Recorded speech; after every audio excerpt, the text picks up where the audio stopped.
चलो आगे शुरू करते हैं फिर आज की क्लास में। तो आते हैं popular notions about discipline of psychology. लोग साइकोलॉजी के बारे में क्या क्या सोचते हैं। अच्छा जी, एक एक करके पढ़ते हैं। सबसे पहले to understand why someone behaved in something manner. चलो सबसे पहला क्या आ जाता है, हम ये समझने की कोशिश करते हैं और कि क्यों कोई बंदा किसी तरीके से बिहेव किया। Most of us have developed our own theory of human behaviour, very important. अच्छा इसको पता है क्या कहते हैं, ओन थ्योरी ऑफ, इसे कहते हैं इंट्रिंसिक पर्सनालिटी थ्योरीज। लिखना मत, आगे जाके बहुत डिटेल में जाता है तो आता है, ये तो बीए लेवल की चीज है, ठीक है। अच्छा इंट्रिंसिक पर्सनालिटी थ्योरीज का मतलब होता है क्या, हम अपने दिमाग में लोगों को कैटेगराइज कर लेते हैं। ये अच्छा ऐसा दिख रहा है, इसके बाल शाबी हैं, लोगों से लड़ रहा है, तो ये अच्छा बच्चा है बुरा बच्चा है, बताओ। गालियां दे रहा है, रूड है, तो क्या ये अच्छा बच्चा है या बुरा बच्चा है हमारे अकॉर्डिंग, बताओ। बुरा बच्चा है, ऑब्वियस सी बात है। तो ये जो हमने बोला ना बुरा बच्चा है, इस बुरे की कैटेगरी में और भी लोग आ जाते हैं जो थोड़ा सा डिफरेंट तो हो सकते हैं, काफी डिफरेंट भी हो सकते हैं, but they have some similar parameter जिनके ऊपर हमने मेजर कर रहे हैं। तो ये हमारे दिमाग में बनाई हुई खुद की पर्सनालिटी थ्योरी। जब आप क्लास 12th में आओगे तो आपको समझ में आएगा कि ऐसी और पर्सनालिटी थ्योरीज बहुत होती है जो एक्चुअल में। और देखते हैं, if we want some worker to perform better than his or past, we know we will to punish or him or। अच्छा जी, such popular theories of man based on common sense, ये भी बेकार का है। Explanation, distance make the heart. अच्छा एक और, the second one is distance make the heart grow fonder. Both of them make opposite statement, so which one is true? True, the explanation to choose will be depend on. बकवास की बातें सारी की सारी। Common sense, अच्छा ये important है। What is common sense? Common sense is based on hind site. इसका मतलब क्या, हाइंड साइड का मतलब पता क्या होता है? जो आप हाइंड साइड का मतलब, मेरे को ये चीज पहले से पता है, कई लोग होता है ये तो मेरे को पहले ही पता था, तो ये जो मुझे पहले ही पता था इस चीज के बारे में, तो मैं पहले से ही जानता हूँ, that is hind side. Hind मतलब पीछे, साइड मतलब पीछे की तरफ देखना। अच्छा जी, scientific knowledge generated by psychology often runs against common sense, very important. इसका मतलब क्या है भैया, कई बार ऐसा देखा गया है कि जिन चीजों को हम सोचे ना कॉमन सेंस के तरीके से कि ये चीज तो ऐसे ही होनी चाहिए थी, वो ऐसे नहीं हुई। अच्छा जी, कैसे? एक इंसान थे ड्वेक नाम के, काफी बड़े साइकोलॉजिस्ट हैं, इन्होंने क्या काम किया चलो देखते हैं। She was concern with children who give up too easily when faced with a difficult problem. ऐसे बच्चों पे इन्होंने काम किया। ये इंपॉर्टेंट है, again this is an important one, paper में लिखने को आ सकता है ये वाला। Important case study. बोलो, कुछ बोल रहे हो? हाँ, तो ड्वेक ने क्या बात करी, ऐसे बच्चों पे काम किया जिन्होंने बहुत जल्दी छोड़ दिया। अच्छा, तो कॉमन सेंस क्या कहती है कि इजी प्रॉब्लम दोगे तो उनका सक्सेस रेट बढ़ जाएगा। ऑब्वियस सी बात है, एक बच्चा जो जल्दी हार मान लेता है, मैं उसे 2+2 दूंगा या फिर मैं उसे 69+28 दूंगा, दोनों में से उसको कौन सा करने में ज्यादा इजी सक्सेस रेट होगा? इसमें। तो क्या वो इसमें ज्यादा इजीली गिव अप करेगा या इसमें गिव अप करेगा? यानी इजी में इजीली गिव अप करेगा या हार्ड में गिव अप करेगा? अब कॉमन सेंस क्या कहती है? कॉमन सेंस कहती है कि वो इजी में गिव अप नहीं करेगा, हार्ड में कर देगा गिव अप। कॉमन सेंस है, सच बात है, तो हम सोचते ही हैं। लेकिन इन्होंने क्या देखा, only later should we give them difficult problems, ठीक है जी, which they will be able to solve because of their new found confidence. अगर पहले उन्होंने पॉजिटिव वाली कर ली, अगर उन्होंने आसान वाली कर ली, तो वो बाद में मुश्किल वाली भी कर पाएंगे। कॉमन सेंस बात है। डायरेक्ट स्टडी टेस्टेड दिस, ये इन्होंने हाइपोथेसिस रखा कि पहले हम मुश्किल इजी देंगे, उसके बाद मुश्किल देंगे, तो क्या बच्चों का सक्सेस रेट बढ़ता है। She took two groups of students who were trained for 25 days involving for solving math problem. 25 दिन तक दो बच्चों के ग्रुप, बच्चों के दो ग्रुप क्यों लेते हैं हम? एक होता है हमारा कंट्रोल ग्रुप, एक होता है हमारा एक्सपेरिमेंट ग्रुप। अच्छा जी, the first group was given easy problems which they were able to solve. The second group obviously had mix of easily and difficult problems. एक ग्रुप को सारी इजी दी और एक को इजी प्लस मुश्किल, इजी प्लस मुश्किल ऐसे दी, ठीक है जी। Obviously, in case of difficult problems, they failed. Whenever this happened, Dweck told them that their failure was because they had not tried hard enough and persuaded them to not give up and keep trying. जिन बच्चों से गलत answer हुए, उनको Dweck ने क्या बोला कि ठीक है आपसे गलती हो गई, दैट इज फाइन, बट एक काम करो, दोबारा ट्राई करो। ठीक है, कौन से वाले ग्रुप को? सेकंड ग्रुप को। फर्स्ट ग्रुप को क्या करा था? फर्स्ट ग्रुप के पास तो सारी इजी थी, और सेकंड वाले में क्या था? इजी प्लस हार्ड थी, इजी प्लस हार्ड थी। जो ये हार्ड वाली में दिक्कत हुई तो उन्होंने कहा कि ठीक है, इट्स फाइन, बट आप गिव अप मत करो, दोबारा ट्राई करो। After the training period were over, a new set of math problems were given to both the groups. अच्छा जी, दोनों को दिया। एक ने जिसने हमेशा इजी करी उसका हमेशा अच्छे से बना रहा कि मुझे तो सब आता है। Those who had always succeeded because they were given easy problems gave up much faster when they faced failures than those who had experience of both success and failure and were taught to attribute failure to their lack of effort. Very important. तो common sense कह रही थी अगर हम बच्चों को easy चीज पहले सिखा देंगे तो उनको वो किसमें जल्दी गिव अप नहीं करेंगे, हार्ड वाले। बट ऐसा नहीं हुआ। एक्चुअली क्या हुआ, जिन बच्चों ने हमेशा इजी किया उन्होंने बहुत जल्दी गिव अप कर दिया हार्ड वाले पे कि ये तो हमसे हो ही नहीं रहा। और जो जिन्होंने पहले से ही सोच रखा, जिन्होंने पहले मुश्किल भी देखी, गलतियां भी करी, और उनको बोला गया कि तुम्हारी जो गलती है वो तुम्हारे लैक ऑफ एफर्ट की वजह से है, ऐसे बच्चों को देखा गया कि इन बच्चों ने ज्यादा लंबे समय तक ट्राई किया। इससे हमें क्या पता चलता है, इससे हमें ये पता चलता है कि psychology as a science often runs against common sense. ये लाइन लिख के आ सकती है, explain with the help of example पूछा जा सकता है। समझे? नेसेसरी एग्जांपल देना। हाँ जी, ये इंपॉर्टेंट एग्जांपल है, it is kind of necessary. ठीक है, because it's an experiment, you have been told about this experiment. ठीक है, अच्छा जी आगे देखते हैं। There are many other common sense notion that you may not find true along this psychology. ठीक है जी। अच्छा, not too long ago it was believed in some cultures that men are more intelligent than women और women cause more accidents than men. क्या ये बात सच है?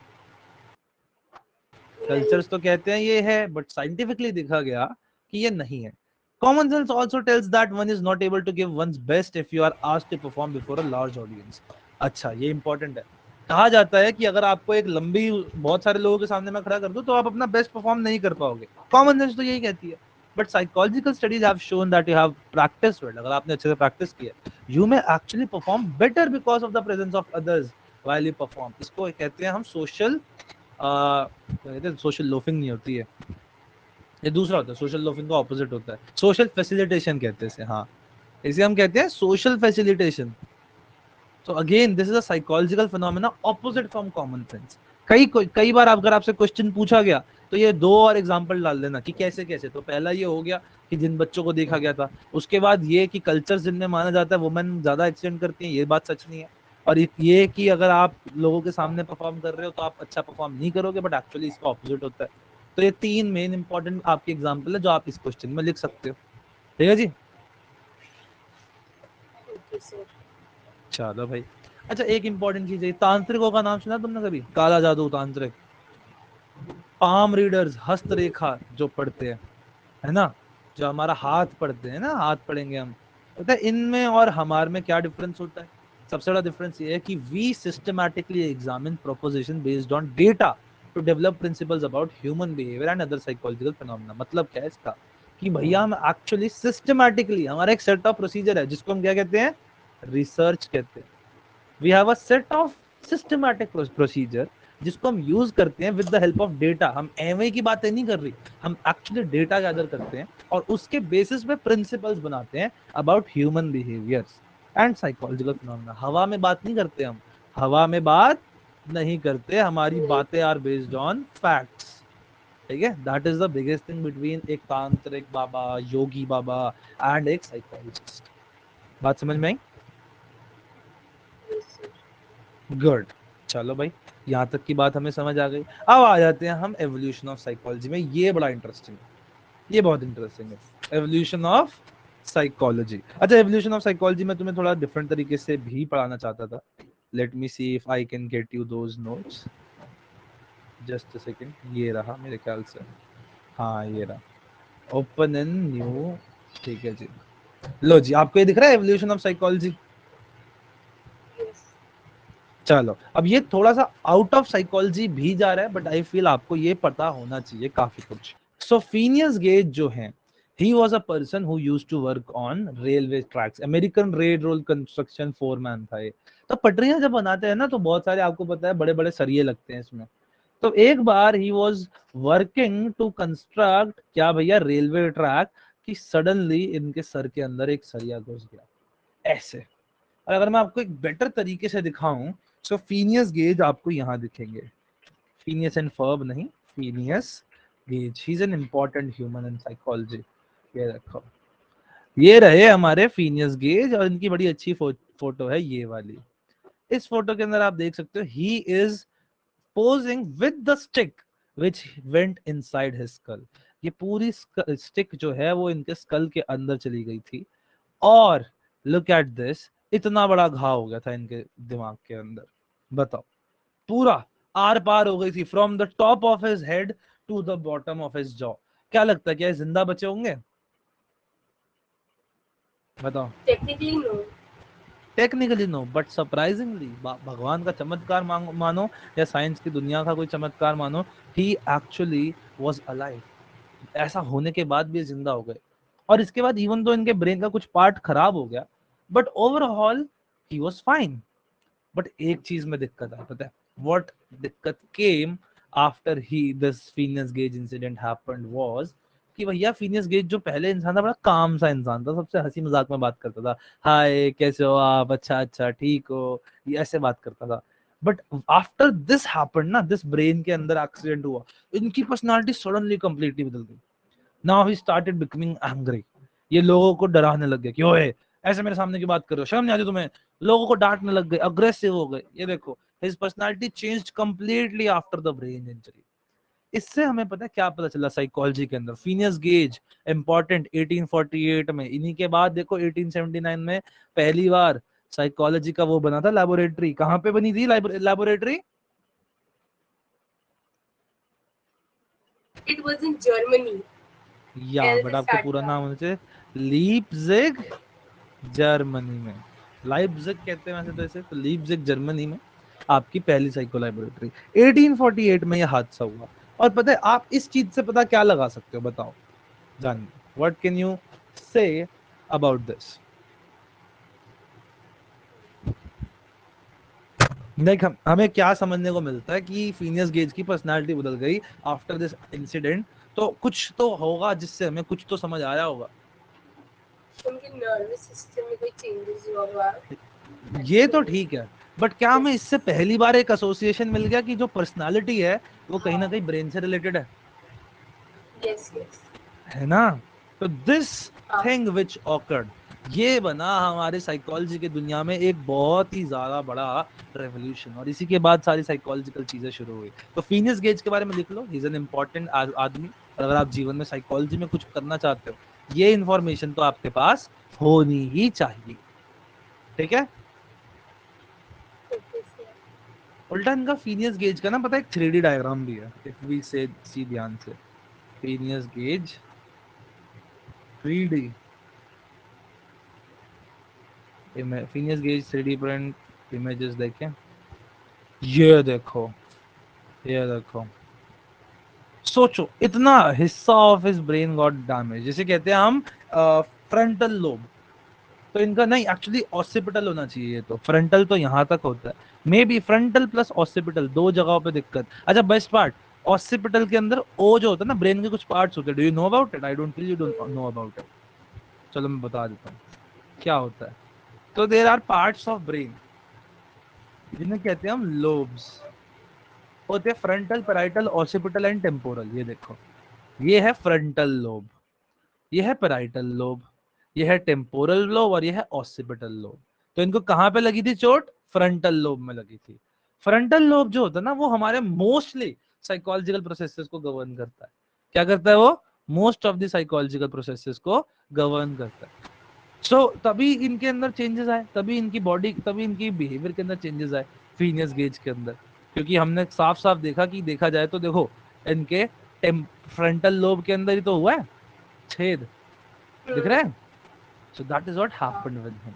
It's a super important one, super super important. देखो इनका 3D diagram जब उन्होंने scans उनके पुराने स्कल के किए, तो उन्होंने देखा, ये देखो कितना हमें अच्छे से यहाँ पे दिख जाएगा कि कहाँ पे दिक्कत है, कहाँ कितने अच्छे से दिख जाएगा। लुक एट दिस, अब तो साफ साफ आसमान। अच्छा कौन सी तरफ है? अब इसमें क्या होता है, left and right side of the brain होती है, ध्यान से देखो तो right side of the brain में दिक्कत हुई थी, है ना? अच्छा देखो, right side of the brain के अंदर दिक्कत हुई है, कहीं ना कहीं इनका आईज के पास भी दिक्कत हुई है, तभी देखो सरिया आंख के पास से गया था, तभी उनकी वो वाली आंख बंद थी फिनियस गेज की। Did you see?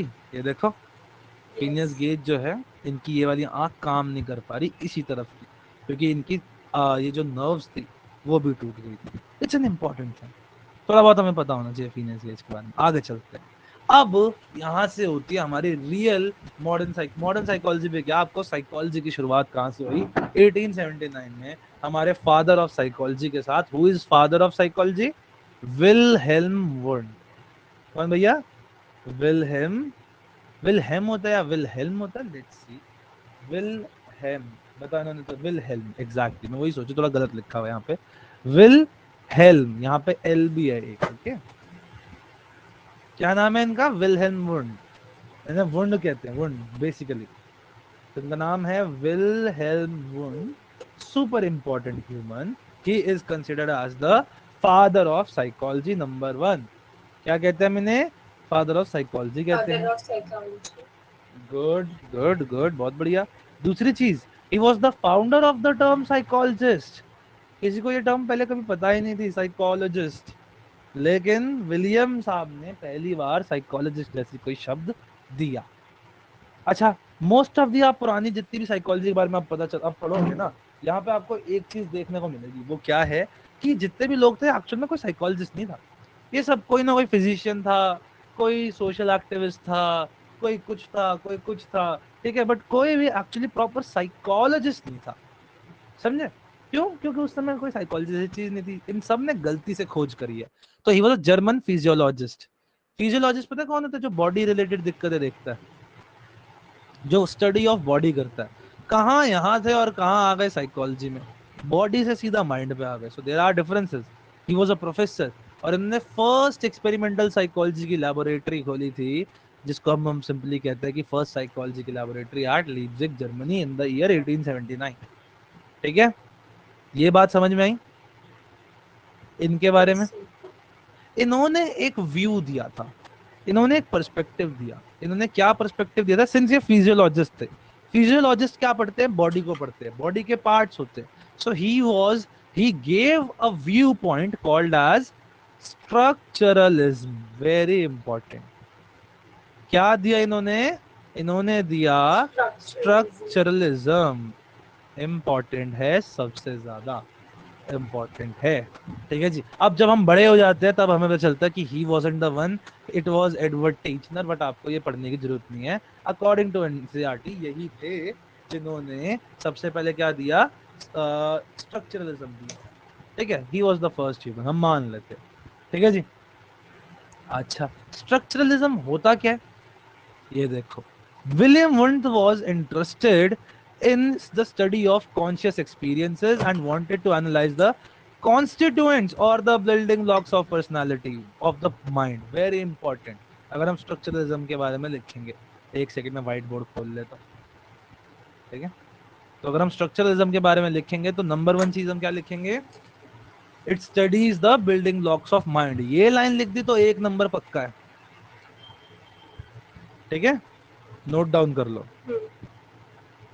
स्ट्रक्चरलिज्म मैं लिख रहा हूं। सबसे पहले स्टडीज, क्या स्टडी करता है? Conscious experience. नो बेटा, वो तो बाद की चीज है। सबसे पहले क्या पढ़ता है? Building blocks of mind. ठीक है, हाँ, गुड। अब बिल्डिंग ब्लॉक्स ऑफ माइंड, बस ये एक लाइन हमें आनी चाहिए, बाकी सब वो है, सेकेंडरी है। ठीक है जी। Psychologists during one's time analyze the structure of mind through introspection and therefore were called structuralists. Very important. How did they analyze the structure of mind? You लिखो, analyzed structure of mind by using introspection. अच्छा जी, क्या use किया इन्होंने? एक tool use किया जिसका नाम है इंट्रोस्पेक्शन। क्वेश्चन आता है, इंट्रोस्पेक्शन होता क्या है गुरु? पहले ये लिख लो, उसके बाद हम आपको समझाएंगे व्हाट इज इंट्रोस्पेक्शन। ठीक है जी, लिखा? What is introspection? इंट्रोस्पेक्शन बड़ा इजी चीज है। इसके अंदर हम क्या करते हैं? हम सीधा सामने वाले से पूछते हैं जी आपको दिक्कत क्या हो रही है। अरे जी वाह, ये तो क्या ही बात है, मतलब बेसिकली हम उस आमदनी से पूछ रहे हैं, उसके सिम्टम्स पूछ रहे हैं। डॉक्टर भी हमारे से यही पूछता ना कि आपको क्या दिक्कत हो रही है, क्या तकलीफ हो रही है, बताओ।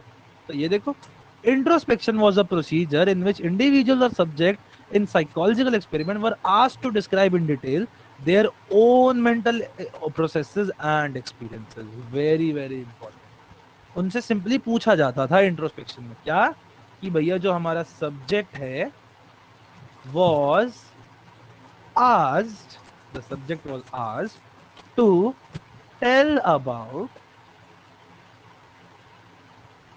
their own mental mental operations and experiences। ये बात यहां तक समझ आई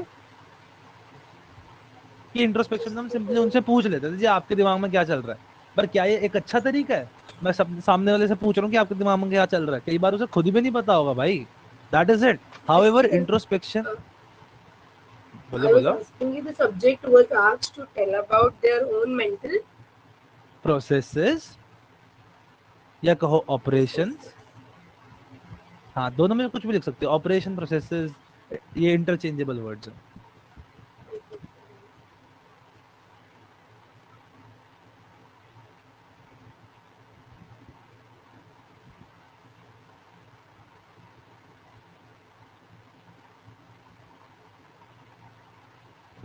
ठीक है जी, एंड एक्सपीरियंसेस।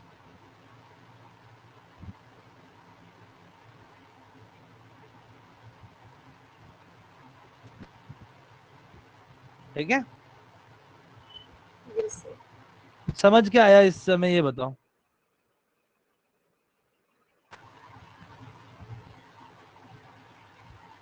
मुझे समझ क्या समझ आया? ये आया कि that that introspection was a process जिसमें कि साइकोलॉजिस्ट पूछते थे that what the person is experiencing अगर मेरे and को कोई ask the दिक्कत हो रही details है, about it. गुड, सपोज मुझे कोई दिक्कत हो रही है और मेरे को खुद ही नहीं पता वो दिक्कत क्या है, तो क्या मैं आपको बता पाऊंगा कि मुझे हो क्या रहा नहीं, है? नहीं बता पाऊंगा। तो क्या इंट्रोस्पेक्शन एक बहुत अच्छा तरीका था? जी नहीं।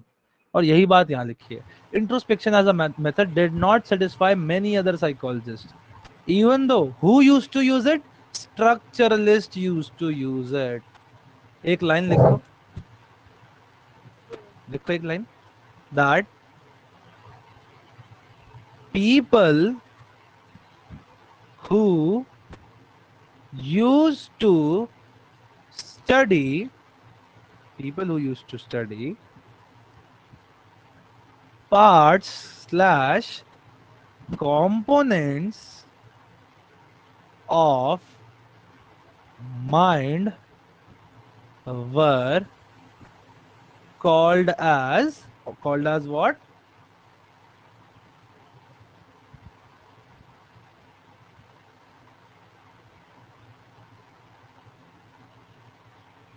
क्या कहते थे उन्हें?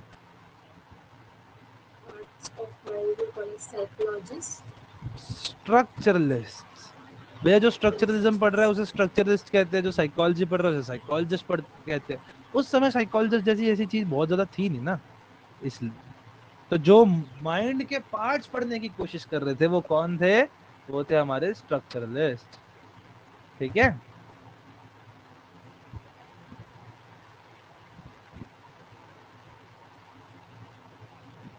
समझ आया?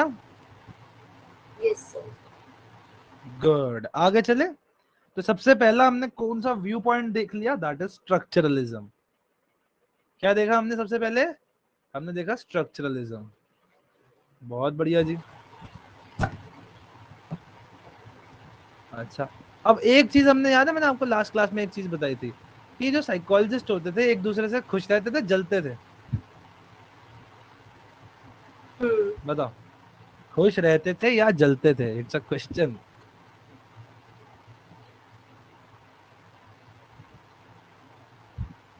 चलते थे और क्या, जलते थे। अरे भूल गए? अच्छा, आपको नहीं बताया था वो, शायद इंटेलिजेंस वाली बात चैप्टर 1 की, वो क्लास 12th में। एक चीज बताता हूँ, हर बंदा एक दूसरे से जलता है, साइकोलॉजिस्ट भी एक दूसरे से जलते थे, साइंस की दुनिया में भी लोग एक दूसरे से जलते हैं। किसी की खुशी दूसरे मनुष्य से बर्दाश्त नहीं होती। और जी हाँ, यही चीज है विच हैपेंस ओवर हियर। ठीक है, अच्छा क्या चीज है यहाँ पे, चलो देखते हैं कि पहले जब स्ट्रक्चरलिज्म आया, इन्होंने कहा कि चलो हम माइंड के कंपोनेंट्स पढ़ेंगे, तो दूसरा एकदम से व्यू पॉइंट आ गया जिसने कहा कि अरे भाई ओ हेलो, हाँ जी जर्मनी वालों, वी वोंट डू दिस, तुम हो गए ऐसे, हम ऐसे नहीं है, क्योंकि हम पढ़ेंगे फंक्शनलिज्म। यहाँ पे गलत लिखा हुआ है, क्या पढ़ेंगे हम, फंक्शनलिज्म पढ़ेंगे। functionalism. अगर स्ट्रक्चरलिज्म स्ट्रक्चर पढ़ता है तो फंक्शनलिज्म क्या पढ़ता होगा, How the mind functions. Exactly बहुत बढ़िया बेटा, बहुत बढ़िया, शाबाश। क्या पढ़ता था जी वो, एग्जैक्टली यही पढ़ता था, दैट इज माइंड के फंक्शन। ठीक है, तो William James was the founder of functionalism, founder of functionalism, important है। ठीक है, who was the founder of functionalism William James. and who was the founder of structuralism? बहुत hard है उनका. क्या, अरे जिनका नाम अभी ऊपर पड़ा वही तो था।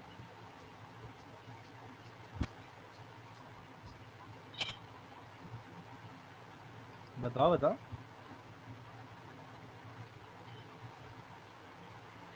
I can't spell it. Von I know you can spell it, but Wilhelm Wundt, wasn't this human? Wilhelm. Yes. Wilhelm Wundt. What the hell? Hell वाला hell. Wilhelm Helm. There's M also. तो Wilhelm Wundt. Wound कहते हैं, हम क्या कहते हैं, wound, T को pronounce नहीं करते, वुंड कहते हैं बस। ठीक है, जैसे वुंड होता है, Wilhelm Wundt. जैसे वो होता है ना, नर्सेस बोलते हैं "ए, आपको वुंड हो गया है", तो दैट इज वुंड। ठीक है, विलहेल्म वुंड। चलो भाई आगे चलते हैं, ये हो गया हमारा विलहेल्म वुंड की बात। अगले बंदे आए विलियम जेम्स। विलियम जेम्स ने बोला नहीं चाचा नहीं, हम नहीं पढ़ेंगे स्ट्रक्चरलिज्म, हम पढ़ेंगे functionalism. He was American philosopher. German से हमेशा अमेरिकन जलते थे कि नहीं जलते थे, डरते थे, लड़ाई चल रही थी भाई, वर्ल्ड वॉर चल रही थी, जर्मन और अमेरिकन के बीच में था, नाजी किसी को नहीं पसंद थे। तो American philosopher, historian and a psychologist. बताओ, हिस्टोरियन थे, फिलोसफिस्ट थे, बाद में साइकोलॉजिस्ट बने फिलोसोफर से। फर्स्ट एडुकेटेड टू, ये तो बकवास की बात है। अब इन्होंने क्या किया, इन्होंने भी पढ़ा फंक्शनलिज्म। कहाँ पढ़ा, ये देखो, इन्होंने लाया कैम्ब्रिज यूनिवर्सिटी के अंदर में। He who had set up a psychological laboratory in Cambridge, Massachusetts. कहाँ पे भैया, कैम्ब्रिज के अंदर इन्होंने पहली साइकोलॉजी की वो लैबोरेटरी लाई। किसने लाई, William William James. William James ने। क्या लाई, first psychological Psychology. Laboratory in Cambridge, जहां पे आज की डेट पे कैम्ब्रिज यूनिवर्सिटी है, one of the biggest universities of this world. वो कौन लाया, विलियम जेम्स लाया। ठीक है, विलियम जेम्स लाया। अब William James believed that instead of focusing on the structure of mind, psychologists should instead study how and what the mind does, behavior, function, making people deal with the environment. Very important, दो तीन चीजें। What did functionalism study? What did functionalism study? मैं आपको ये चीज दिखाता हूँ, ठीक है। Let me show you this tab. Actually, let me share you on my entire screen. That would be better. तो व्हाट डज फंक्शनलिज्म स्टडी, सबसे पहली बात तो how does mind work. Number one, mind काम कैसे करता है, लिख लिया। दूसरा कोई पॉइंट है, व्हाट ऑल माइंड डज। अरे भैया पहली बात कैसे करता है, उसके बाद क्या करता है, ये भी तो इम्पोर्टेंट है। कैसे करता है हमने समझ लिया, क्या करता है इज इम्पोर्टेंट गुरु, है ना। तो what does mind do, how does mind do. अच्छा जी, तीसरी चीज, हाउ डज माइंड, ये देखो क्या लिखा हुआ है यहाँ पे, help people, help people in dealing with their environment, dealing with their environment, this is important. तो भैया क्या क्या हुआ यहाँ पे, how does mind work, number one. Number two, क्या क्या, what all does mind do, what all mind does. और third is how does mind help people in dealing with environment. ये 3 पॉइंट लिख लिया, आपसे कोई आपके नंबर नहीं छीन सकता आपके पेपर के अंदर, ठीक है। और फंक्शनलिज्म के फाउंडर कौन थे?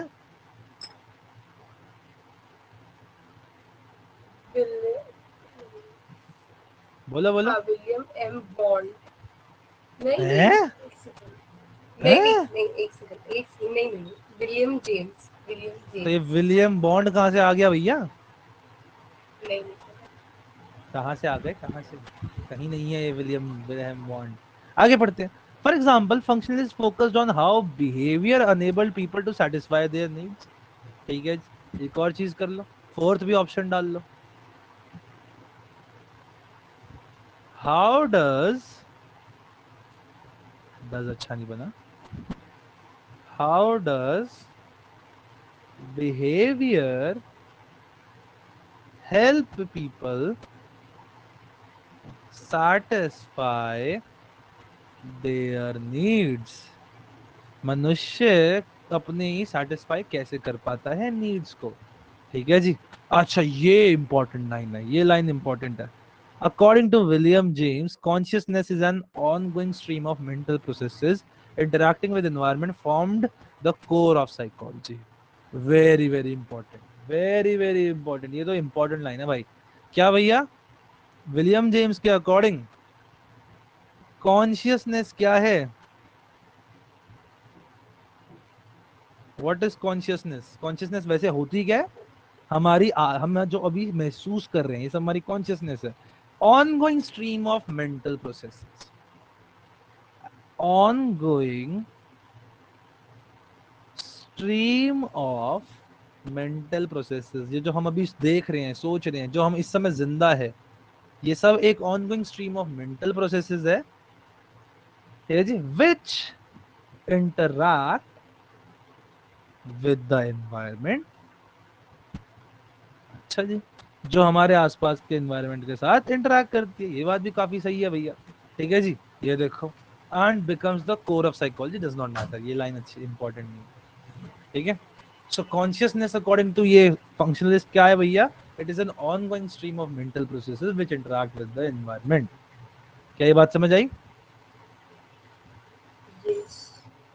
गुड। चलो अब हमारे पास आखिरी के कुछ 3 मिनट के आसपास बचे हैं, तो इसके अंदर गेस्टॉल साइकोलॉजी थोड़ा सा पढ़ना तो नामुमकिन है, तो इससे बढ़िया हम एक छोटे से रिवीजन कर लेते हैं। चलो क्या क्या पढ़ा है हमारे पास, दो चीजें हैं सबसे इंपॉर्टेंट। नंबर वन, आज हमने पढ़ा स्ट्रक्चरलिज्म। इसके फाउंडिंग फादर कौन थे?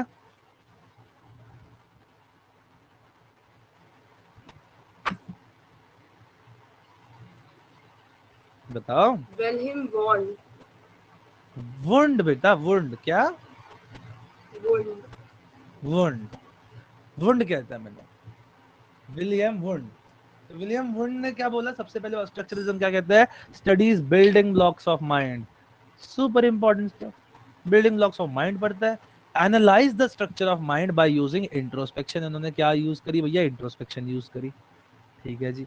अब ये इंट्रोस्पेक्शन क्या है भैया, ये एक तरीका है जिसके अंदर subject was asked to tell about their own mental processes, very very important, very very important. और क्या है भैया, people who use to study parts और components of mind were called as structuralist. जैसे people who study functionalism would be called as, क्या कहते होंगे उन्हें, functionalist. एग्जैक्टली, इसको तो अच्छा बनाएंगे, देखो फंक्शनलिस्ट कहते हैं, एब्सोल्युटली राइट। हाँ जी, तो फंक्शनलिस्ट कौन होते हैं? People who study functionalism. जो लोग फंक्शनलिज्म समझते हैं, जो फंक्शनलिज्म पढ़ते हैं, उन्हें क्या कहते हैं हम? फंक्शनलिस्ट कहते हैं। ठीक है जी, चलो, तो हमने पहले करा स्ट्रक्चरलिज्म, फिर हमने किया फंक्शनलिज्म, जिनके फाउंडर है विलियम जेम्स। इन्होंने 4-5 बातों के बारे में बात करी। सबसे पहले, how does mind work, mind काम कैसे करता है। What all does the mind do, क्या क्या काम माइंड करता है। How does mind help people in dealing with their environment, mind हमें कैसे मदद करता है हमारे एनवायरनमेंट के साथ जीने में। Fourth, how does behaviour help people satisfy their needs, है ना, हमारा जो बिहेवियर है वो हमें सेटिस्फाई करने कैसे देता है हमारी नीड्स को। और फाइनली इनके हिसाब से जो कॉन्शियसनेस है वो क्या होती है? एक on going stream, stream stream मतलब बहती हुई झरना, नदी, ठीक है जी, of what, of mental processes होती है जो इंटरेक्ट करती है विद द एनवायरनमेंट। अच्छा जी, फंक्शनलिस्ट कौन होते हैं? People who study functionalism, as simple as that. क्या ये सारी बात आपको समझ में आई? समझ आया? अब बताओ, आपको कोई डाउट है क्या? बताओ, if you have any doubt पूछो, कुछ भी पूछ सकते हो, इट्स फाइन। किसी भी चीज के बारे में, डज नॉट मैटर कि आप इसी चीज के बारे में पूछो, you can ask about anything you like. नहीं है? तुम्हारी तबीयत कैसी है अब? ठीक है। अब ठीक है, गुड। चलो, विद दैट अब हम मिलते हैं परसों की क्लास में। आपको होमवर्क क्या है? वो कोई स्टडी पढ़नी है, ठीक है, और यहाँ तक की एनसीईआरटी पढ़नी है। चलो, हाँ, यहाँ की एनसीईआरटी पढ़नी है। इवन दो हमने ये वाला पार्ट तो एनसीईआरटी से कर ही लिया, बट स्टिल उससे पहले वाले पार्ट्स की आपको केस स्टडी पढ़नी है। मैं आपसे पूछूंगा नेक्स्ट क्लास में, ठीक है। चलो, विद दैट क्लास एंड करें। हम्म। चल, बाय बाय। बाय।